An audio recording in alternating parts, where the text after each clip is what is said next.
Thank you, Mr. Chairman and committee. My name is Mike Moon. I represent the Missouri 29th Senatorial District and I'm here to present Senate Joint Resolution number 10. Some of you may have read the book Animal Farm, and if you have, you may remember Squealer the pig. And he mentioned in that book that all pigs are equal, just some pigs are more equal than others.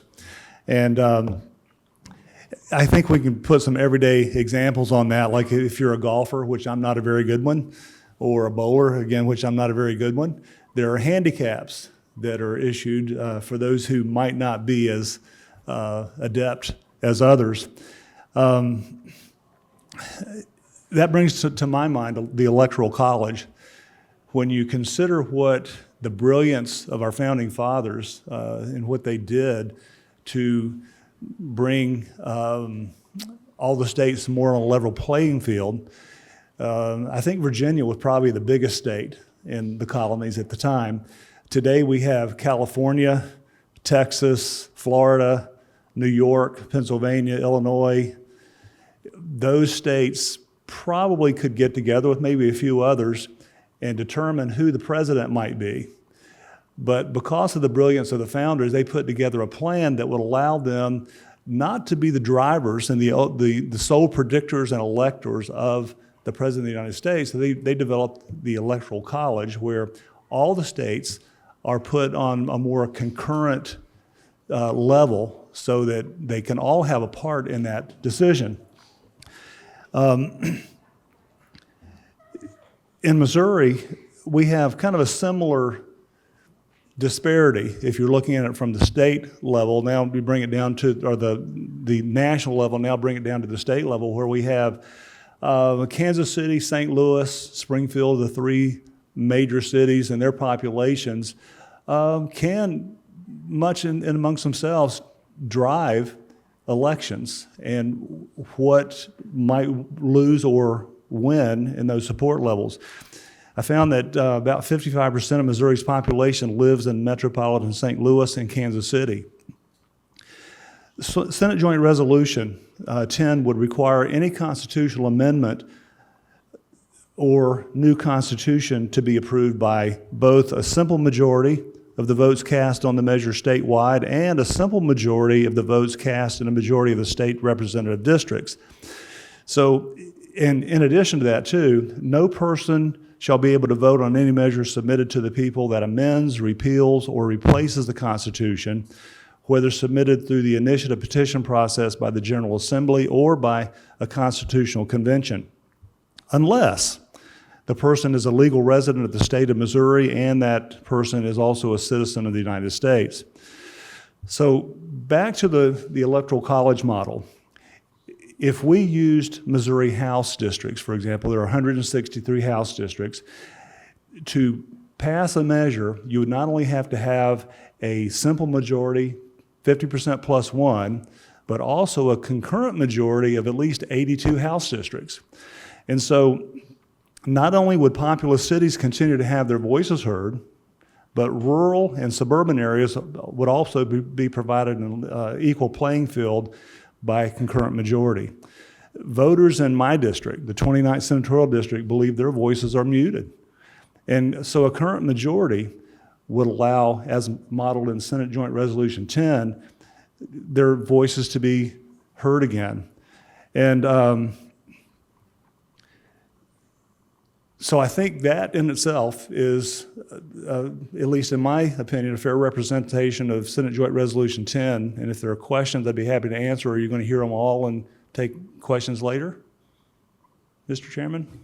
Well, if anybody has any questions of you right now, Senator Moon, fine. But when we conclude with Senator Bean, if there's any questions of all senators, we will do that. But if you have to take off, we understand. Does anybody have any questions, Senator Moon, at this point?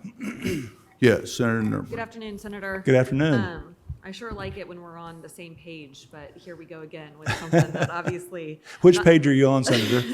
Well, I was going to say, let's go back to utilities, and we could probably have a lot more. Let's go back support. there. But here we are on SJR 10, and you're leading with ballot candy that essentially requires residency and citizenship to be able to vote. And Didn't we just do that with Amendment 7 that we passed in last fall? Yes, and I also think that, there are illegal residents in Missouri who could present themselves as residents. And so this would just be affirming that. But Amendment 7 literally led with, make the Constitution consistent with the state law by only allowing citizens of the United States to vote. And so right here, this is duplicative of what we already have in our Constitution. And if that needs to be removed, I'm okay with that. Okay, I would like us at least to lead with what folks are actually voting on. Okay, Sure. thank you, Senator. You're welcome. Any other questions? Senator Beck? Does this only apply to IPs? Does this only apply to IPs, initiative petitions? Yes. I think that, let me look back in here again. Constitutional amendment or new constitution. So an SJR, HJR would not apply to that? Right. Senator Henderson? I wanted to say thank you for bringing this. I'm probably going to say it to all of them that are bringing forward. So I think it's a real issue. I think you hit on one of the issues for me. I've carried this bill in years past. And one of the issues with me is it kind of becomes a rural versus urban. I think you're correct on that, in that it seems like a lot of people in my area get frustrated and feel like it doesn't matter how we vote because we get outvoted by the metropolitan area. So I do think that there's a little bit to the rural versus urban divide. We talk about different divides up here, political parties and different things and different ideologies, but I think sometimes it's a rural versus urban. Thank you. You're welcome. Thank you, Senator Moon. You're welcome. Okay, Senator Brown, you are next on my list, and Senator Carter. Please begin, Senator Brown, when you're ready. Thank you. For the record, my name is Senator Ben Brown of the 26th District, and I'd like to thank the committee for the opportunity to present SJR 30. If approved by the voters, this resolution would reform the initiative petition process in our state. We want to maintain the access to the ballot for citizens while also ensuring that the initiative petition process is truly being utilized to advance the interests of Missourians and not that of well-funded out-of-state special interest groups. In order to prevent this, we must ensure that amendments to our Constitution are representative of Missouri values and not simply being purchased by groups funneling money into a couple large population centers. Instead of requiring a simple statewide majority, constitutional amendments would have to be approved by more than 50% of voters and a majority of House districts, ensuring that the interests of Missourians throughout the state are represented in this process. This would put the process more in line with the Republican system of government that our country was founded upon, as well as with what is required at the federal level. Though under this resolution, the threshold would still remain 50%, much lower than the 75% of states required to amend the U.S. Constitution. This resolution also contains provision that would ban foreign contributions to ballot initiatives. This provision is similar to what was laid out when I presented Senate Bill 152 the other week, which has already been passed out of this committee as a standalone bill. As I stated in that hearing, out of all the states that foreign money is pouring into to influence elections, Missouri ranks number 3 with several $1 million being spent in the last election cycle alone. I think that Senator Moon did a great job of explaining the importance of this. So with that being said, I am happy to take any questions.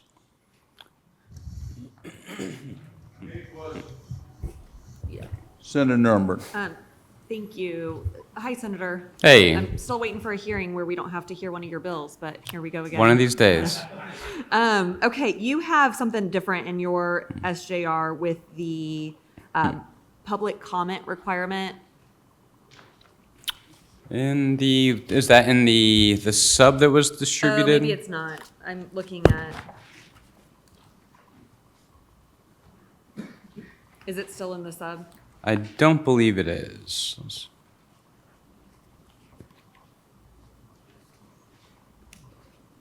Yeah, if you look on the summary page of the sub,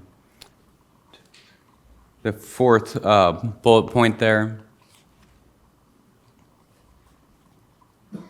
You got rid of that piece? Yes. Okay. And then I'm gonna go back to, isn't it already illegal for foreign money to be accepted for ballot measures? It is not. It was until I believe it was a Supreme Court ruling in 1995, the result of which was under federal law. Let me take a step back. And under federal law, there is a prohibition of foreign funding of quote unquote elections. But due to that ruling, the term elections was deemed to mean candidates, and it wasn't applicable to ballot measures in that opinion that was issued. So since then, that's when you've seen just this inflow of millions upon millions of dollars aimed at influencing the process to amend state constitutions. As I stated in the hearing for 152, I believe his name is Hans-Georg Wyss, has contributed nearly $300 million to groups like the 1630 Fund that then turn around and invest millions of dollars in these state elections to amend our constitutions. Okay, so one of the, and I think I'm looking at your original SJR, so I'm sorry if I have the line number incorrect, but essentially here you have, you're delineating that the contribution cannot go to a political committee or political party favoring or opposing an amendment. So why not just make it very clear here that it can't go to any political party, amendment, resolution, or candidate, period? Let's get foreign money out of elections altogether. Yeah, I think that might be kind of duplicative of what's already federal law, but I wouldn't have an issue elaborating on that in the Okay. resolution as well. Thank you. Any further questions of the Senator? Thank you, Senator Brown. Senator Carter.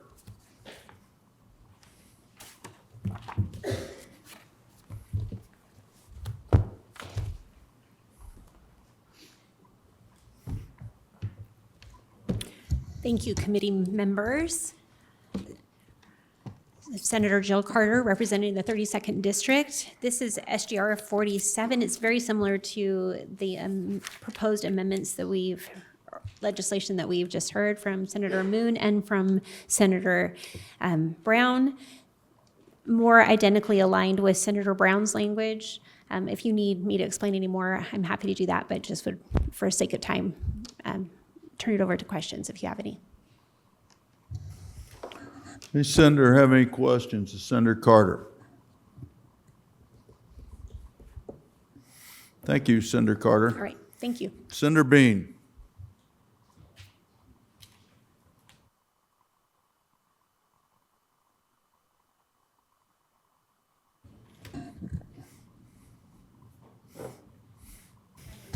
Mr. Chairman, members, committee, for the record, Senator Jason Bean, representing the 25th District, here to present for your consideration Senate Joint Resolution Number 11.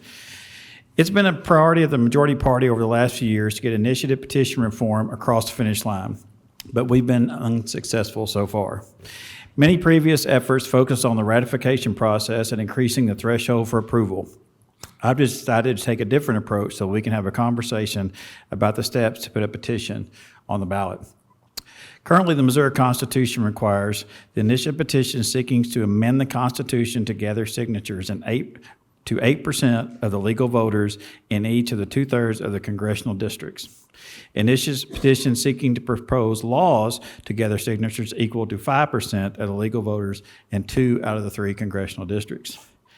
If Senate Joint Resolution 11 was approved, initiative petitions proposing constitutional amendments to gather signatures would be equal to 15% of the legal voters in all of congressional districts. Initiative petitions proposing laws to gather signatures equal to 10% of the legal voters in all congressional districts. I want to see rural Missouri have more to say in what it makes into going onto the ballot. So signatures only have to be gathered in 6 out of the 8 congressional districts. It's usually my congressional district, the 8th, and your district, Mr. Chairman, number 6, that special interest groups and initiative petition sponsors don't visit to collect signatures. I think it's fair that signatures should be collected in all congressional districts. Our state constitution is a sacred document, and in order to amendment, efforts to do so should have a strong support across all of Missouri. Increasing the percentage of signatures to gather ensures the initiative petition has more support to make it on the ballot. The other piece of SJR adds a provision about the approval process. The amendment stipulates that the initiative petition still must receive a simple majority, but additionally, the total number of votes in support cannot be less than 35% of the total number of ballots cast in the election. This component is in Nebraska and targets a low turnout election. If the turnout is very low, we still want to see at least 35% of those voted in the election to have supported or voted on amendment or proposition for passage. I look forward to working with the committee and my fellow senators who have sponsored resolutions to address this important issue and work toward the consensus on a resolution that we can bring to the Senate floor. With that, be glad to take any questions. Senator Henderson. Senator Bean, how many times do you think they've ever gathered signatures in yours and mine? Because I'm also in the 8th in our district.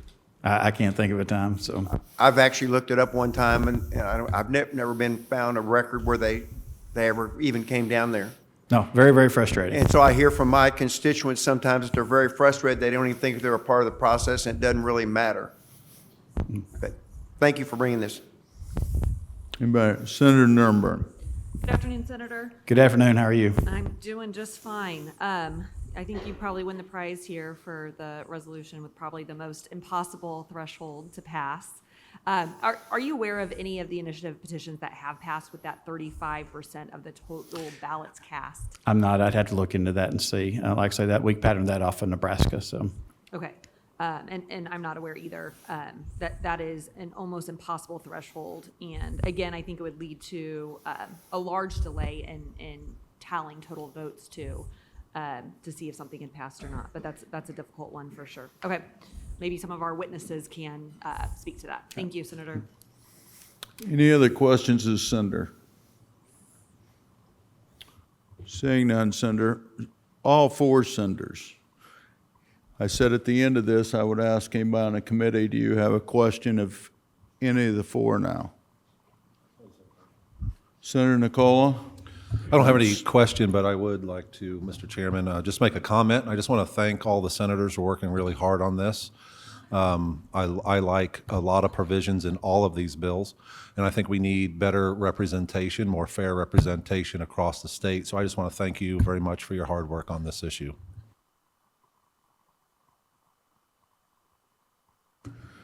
Thank you. Okay, housekeeping. We're going to go anybody in favor first, anybody opposed second, et cetera. I think maybe some of you that have been sitting in here for a while figured out that the House bill from Representative Brown took a little longer than I would thought was going to happen. So with that, we're going to make a time adjustment. So start going through your speeches. We're going to do 2 minutes. I will put up the gavel, or Senator Henderson may take my place here in a minute, at 1:30. That's giving you that 30 seconds warning. With that, first person in favor, I'm going to be adjusting my time. You come forward. Thank you, Sam. Please lay your witness form and begin. Thank you, Mr. Chairman, members of the committee. Samuel Lee with Campaign Life Missouri to go on record in support of all four proposals that are before you. I've got one witness form that has all four joint resolutions on there. In terms of economy of time, I want to draw the committee's attention to the urgency to pass something this year and no later than next year. And that is because there is an initiative petition, actually 8 versions of an initiative petition that has been filed with the Secretary of State by a group so-called Respect Voters Coalition. And that would literally, if that were to become law in the Constitution, would prohibit all 4 of those measures from even being passed by the General Assembly. In addition, it would prohibit the proposal by Senator Brown that prohibits foreign funding of campaigns. It does so by prohibiting the legislature from, quote unquote, weakening citizens' direct lawmaking power, and provides for extremely broad language. If someone wants to question me, I'm happy to read that, but I'm appreciative of the 2 minutes time. It would also say that if any measure in the past or when this proposal be voted on or in the future were to be changed by the General Assembly, any citizen initiated, it would take 80% of both bodies of the General Assembly to change that. So doing the math, that means to change anything from 1910 to the present day and in the future, it would take 28 senators and 131 House members to change, to send it to a vote of the people for them to consider changing it. I'm happy to stop here. There's a lot of people who want to testify, but this is something that requires much urgency, and I would hope that the committee would consider putting something out. I would just say also, since this proposal is for both initiatives for amendments and laws, that to amend Article 3 is the better way to go than amending Article 12 of the Missouri Constitution. Thank you. Any questions of this witness? Being none, thank you very much. Thank you. Next person in favor, please come forward. Leave your witness. Mr. Chairman, may I pass out? Yes, quickly, please.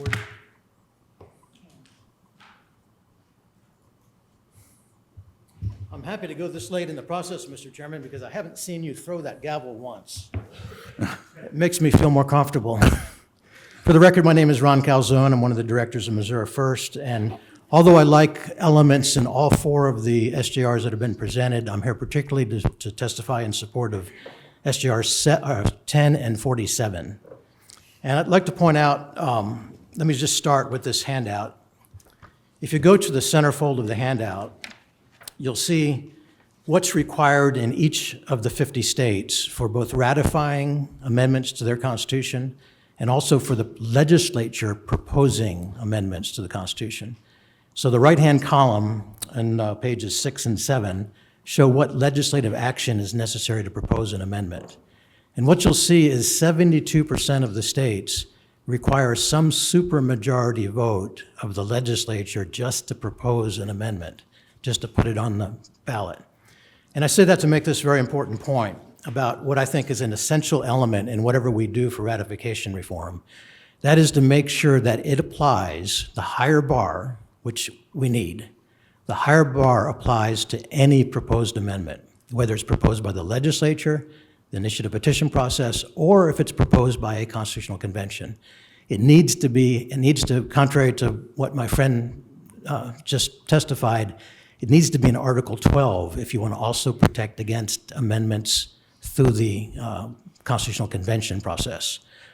So to echo what Senator Moon said, maybe elaborate on a little bit more, the concurrent majority principle in SJR 10 and 47 is how we pass every law. That's how we amend the U.S. Constitution, that's how we elect the president, and every single bill that goes through this process is passed by concurrent majority because you all represent different geographic parts of the state. And you probably heard all that you need to hear. I'm open for questions. Thank you, Mr. Calzone. Any questions to the witness? Thank you very much. Anyone else testify in favor of the Senate joint resolutions presented to us today? You state your name and begin. Good morning, Mr. Chairman, or afternoon. Good afternoon, Mr. Chairman, members of the committee. Mark Figgenbaum with Missouri Farm Bureau, testifying in favor of all four bills. We have longstanding policy supporting increasing guardrails to our Constitution in the amendment process. With preference to concurrent majorities, we also have language or policy supporting the signature gathering in each congressional district. And with that, I'd be happy to take any questions. Thank you, sir. Any questions of this witness? Don't see any. Thank you very much. Anyone else to testify in favor of the Senate joint resolutions, please? They need slides on them, don't they? Please begin, sir, when you're ready. Got it. Good afternoon. My name is Dave Robertson from Jefferson County. I'm speaking in support of SJR 30. I have followed the initiative petition IP process the last few election cycles and have been involved in grassroots politics for 10 years. I've become convinced IP in its current form is being used to hijack our state constitution and corrupt Missouri. The federal constitution requires 2/3 of both houses of Congress and 3/4 of the states to ratify the constitution. The founders made it difficult to amend the federal constitution with good reason, since it's the foundation of our system of government.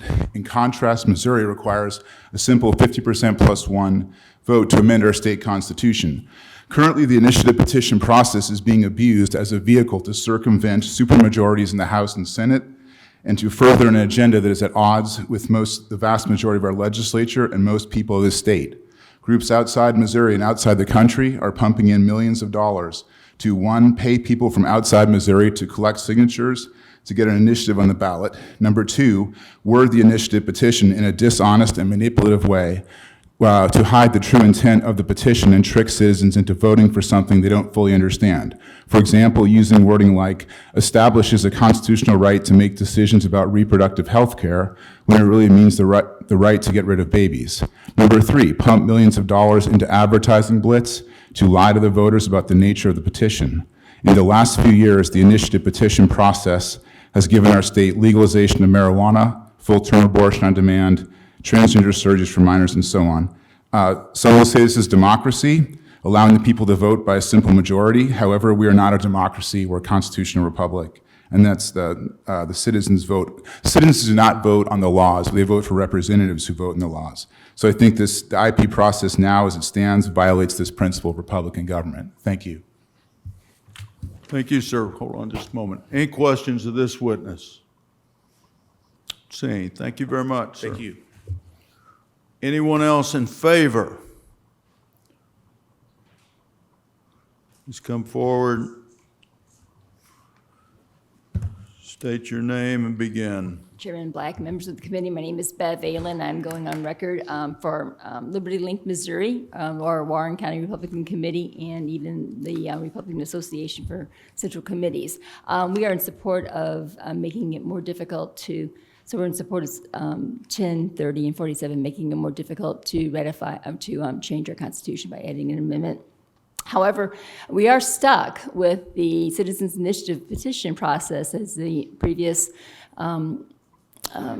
witness said, that we are a Republican form of government. Our U.S. Constitution guaranteed that. However, our Citizens Initiative petition process makes it a direct democracy. We're not opposed to making it more, like in Senator Bean's SJR, to have it more representation, but the more signatures makes it difficult for true citizens to actually get something on the ballot. So we're not trying to make it more difficult to get on the ballot, because the special interests would just have to pay more money. True citizens would have to work harder.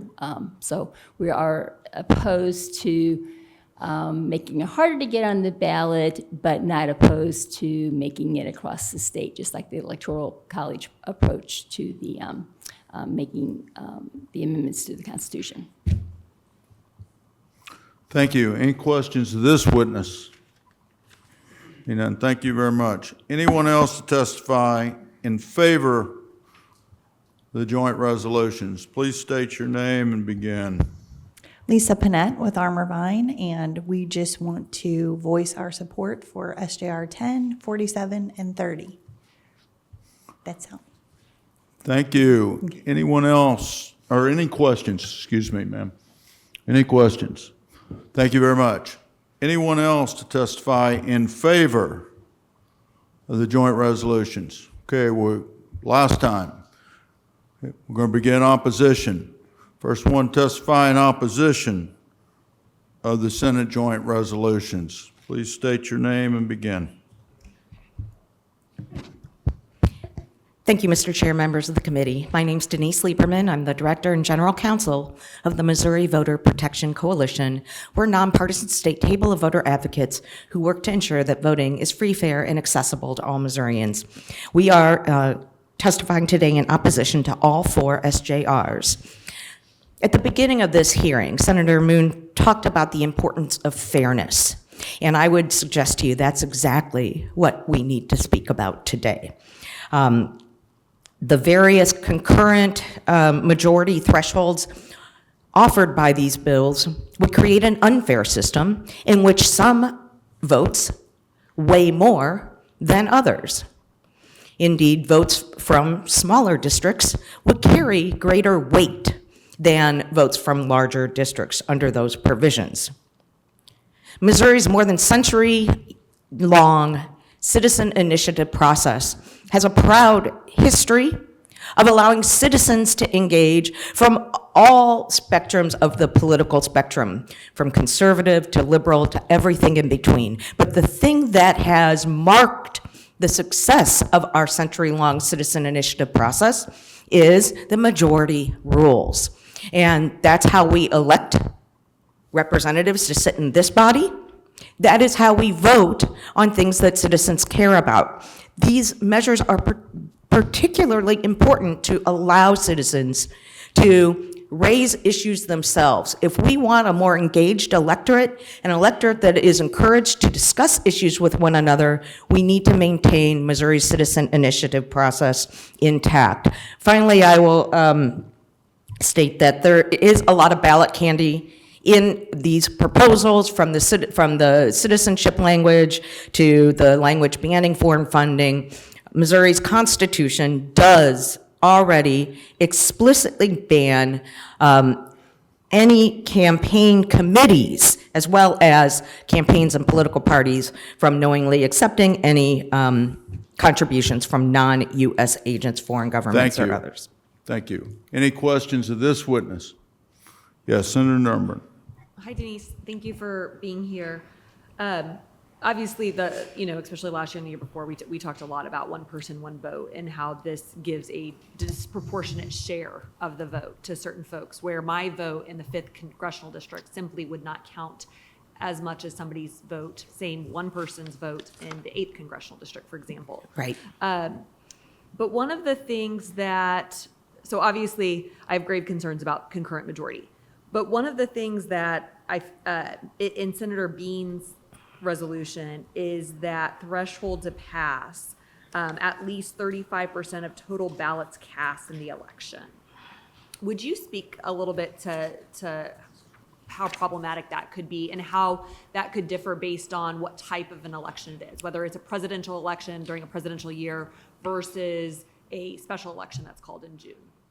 Certainly. The provisions in SJR 11 impose a passage threshold that would be, frankly, impossible to manage, right? By requiring not just a majority of votes cast on the measure, but also at least 35% of the total ballots cast in an entire election. We know that many people, it's not uncommon for people to undervote down ballot races, especially in very big elections like, say, president and Senate and federal races. Yeah, I think back to the 2024 ballot and how long that was. We had a lot of undervoting. Exactly. And so you can have a situation with those undervotes, especially in large elections, where a measure wouldn't pass even if 100% of the voters voted in favor of it, if they didn't represent 35% of the people that actually came out in that election. The results of one matter should not depend on the number of people who come out for another matter. It would also prevent anyone from knowing, the Secretary of State, local election officials, petition proponents, voters themselves. We wouldn't know the threshold for passage until after the election was over, because it would be dependent on how many people decided to show up the day before. Yeah. That's unmanageable. Yeah. Any other questions of the witness? Thank you very much, ma'am. Thank you. Next person to testify in opposition, please come forward.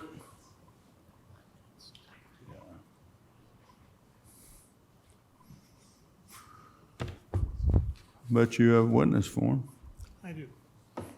Mr. Chairman, members of the committee, Sam Licklider for Missouri Realtors. We're opposed to all of these. I'm not going to take up a lot of your time because I doubt if I'll change anybody's mind. Thank you. Any I've been brutally here before. honest, Sam. You're always brutally honest. Any questions of the witness? Thank you very much. Thank you. Next person to testify here in a minute, I'm going to leave. It's not because of something you said.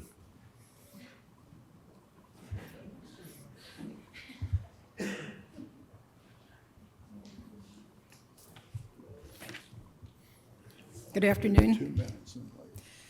Mr. Chairman and members of the committee, my name is Marilyn McLeod. I'm here representing the League of Women Voters of Missouri. And I'll say right up front, the League is totally opposed to all 4 of these measures. For more than a century, citizen IP process has allowed Missourians to have their voices heard on a range of issues across the political spectrum. Citizens only resort to the IP process when they feel their voice isn't heard. The process is already onerous and mandates a significant showing of voter approval, even to get on the ballot. Between 1910 and 2022, there were 70 measures put on the ballot by initiative petition. 29 passed. In the same time period, the General Assembly put 246 measures on the ballot, and 133 passed. So the Constitution has many measures in it that were presented by the General Assembly. Adding additional burdens to the initiative petition process, which is already so onerous, by either increasing the number of signatures or requiring a 2-condition threshold, simply creates issues that you can see that the initiative petition is much harder to do than what the General Assembly does. I don't think that any of these bills that are presented provide any change in the way the General Assembly presents ballot issues. I would like to just ask a question on the Electoral College, if I may. It's always brought up as being the model, but it's possible, it's considered concurrent, but it's possible to have a popular vote majority, but win in the Electoral College. And so it's not a requirement to have both. So doing that for the state is unnecessary. Okay, thank you. Any questions of the witness? Seeing none. Next person in opposition, please come forward. Wait just a minute. Ready with the timer? Thank you. My name is Elizabeth Franklin. Thank you for the opportunity to testify this afternoon. I am also here on my own time and to testify in opposition of all 4 of these SJRs. I am glad that there was some discussion earlier, so excuse me for skipping through my notes as questions and other things were discussed, but I am glad to hear that the citizenship language is no longer needed. That was done last year under Senate substitute for SJR 78, and it went on the ballot as Amendment 7 and passed overwhelmingly with 68% of the vote. So changing all to only seems to have resolved that. I am against that kind of language being put into bills periodically. If it is definitely still an issue, make a standalone bill, because that seems to be a very critical issue. But I think it's resolved. And I'm here to help if that help is needed. I know that senators have excellent staff to draft and research this legislation. So I would also say that the foreign involvement that comes up in these SJRs, that's something that also ought to be looked at. I'm not sure that that language is still needed. It sounds like from Ms. Lieberman that is in law. So those things hopefully could be looked at, and I'm sure this body doesn't want anything that falls short of your very high standards to come through. I will mention just quickly that the SJRs and the HJRs, if they are held to a higher standard for passage or signature, that these bodies should hold yourself to the same. That's all I have. Thank you. Any questions for this witness? Seeing none, thank you very much. Anybody else to testify in opposition? Please come forward and begin when you're ready. My name is Kay Park. Thank you for listening to me today. I appreciate having a voice, and I think that that's what this is all about. I'm opposing all 4 of these because people have to have a voice. There has to be a way for people to come forward, especially if they feel that legislators aren't listening to them. which happened with Medicaid expansion. That was the only way the people could get their voice, that they could get Medicaid expansion, reproductive rights as well. And I'm a citizen of St. Louis, and I really feel that this is just really not fair, that you're going to put more credence to a vote in rural areas and not my vote. So it definitely should be the majority rule, not minority. Some of the statistics show that 20% of the vote can actually overrule 80% with some of these changes. And so thank you for listening to my voice. I hope you'll listen to all the voices here. Any questions? Any questions for the witness? Seeing none, thank you very much. Anybody else to testify in opposition?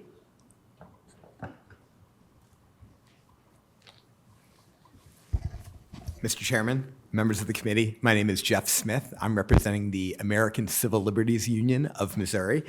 We work in the courts, the legislature, and communities to advocate for the rights of individual Missourians, specifically the right to vote. We oppose all 4 of these SJRs for the reasons stated earlier, and would associate our testimony with that of the Missouri Voter Protection Coalition. In particular, the requirements for concurrent majorities in 3 of these 4 SJRs are troubling for the reasons stated by the previous witness. Research has shown that, again, as few as 20% of people could carry the day, over 80% if the concurrent majorities are required in more than half of state legislative districts. The sponsor of one of the bills, Senator Moon, referenced Animal Farm, and a great book, but the propaganda slogan was 4 legs good, 2 legs bad. We shouldn't be saying that rural voters good, suburban voters bad, or exurban voters good, urban voters bad. Every single voter should be treated equally, and the 3 SJRs that don't do that by requiring separate majorities, either of congressional districts or legislative districts. Oop, that scares me. So I'm good. With that, I'd be happy to take any questions. Any questions for this witness? Seeing none, thank you very much. Anybody else to testify in opposition?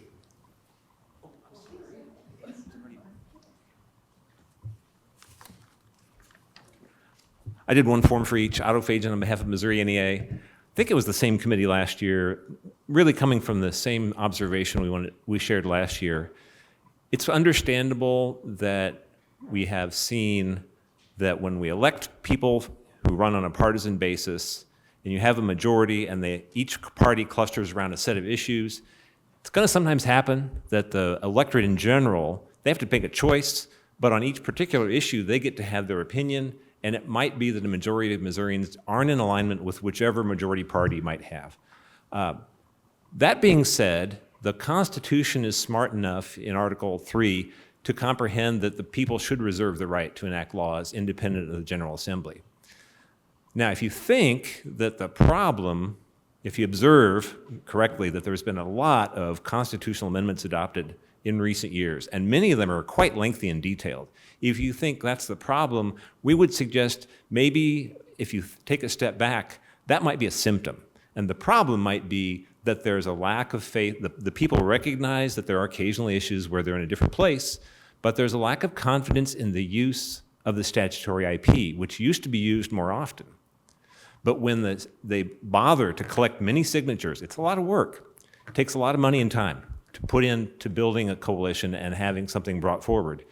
To do it in a statutory IP and then to have the legislature repeal or reverse that, that means maybe you rethink that and you go for the Constitution because it's still a lot of trouble, but then you have something that's harder for the legislature to react to. So our suggestion is, let's look at the statutory IP. Let's look at whether or not, if you said to the voters, if the legislature is going to change a provision done by statutory IP, they're going to send it with a referendum clause and let the people vote on it a second time. We think that would actually restore some more confidence in the statutory IP. That's the problem to address first. Happy to answer any questions. Any questions for the witness? Seeing none, thank you very Mr. much. Chairman. Anybody else to testify in opposition?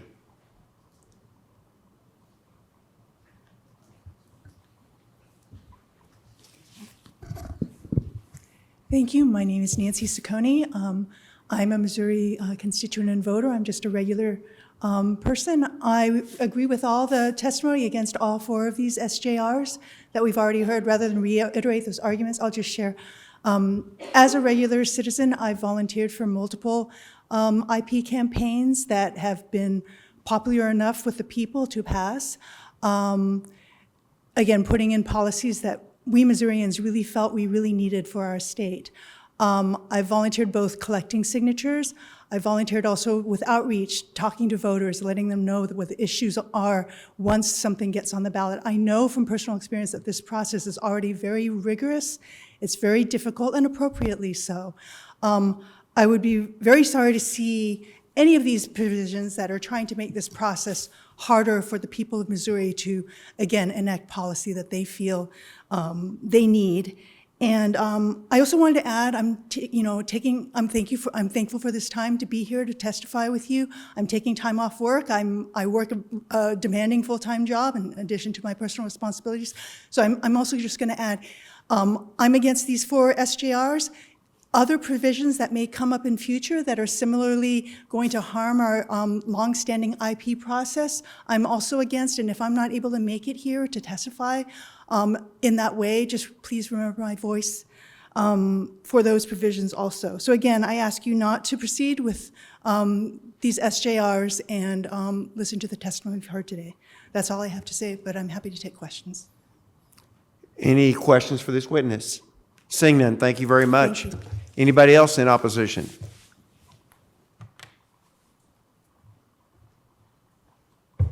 Mr. Chair, members of the committee, my name is Ron Berry. I'm here on behalf of Jobs with Justice Voter Action. We want to go on the record and be in opposition to all 4 bills. I would just, offer a word of caution because, as we make these changes, that would apply to anything that has already been passed.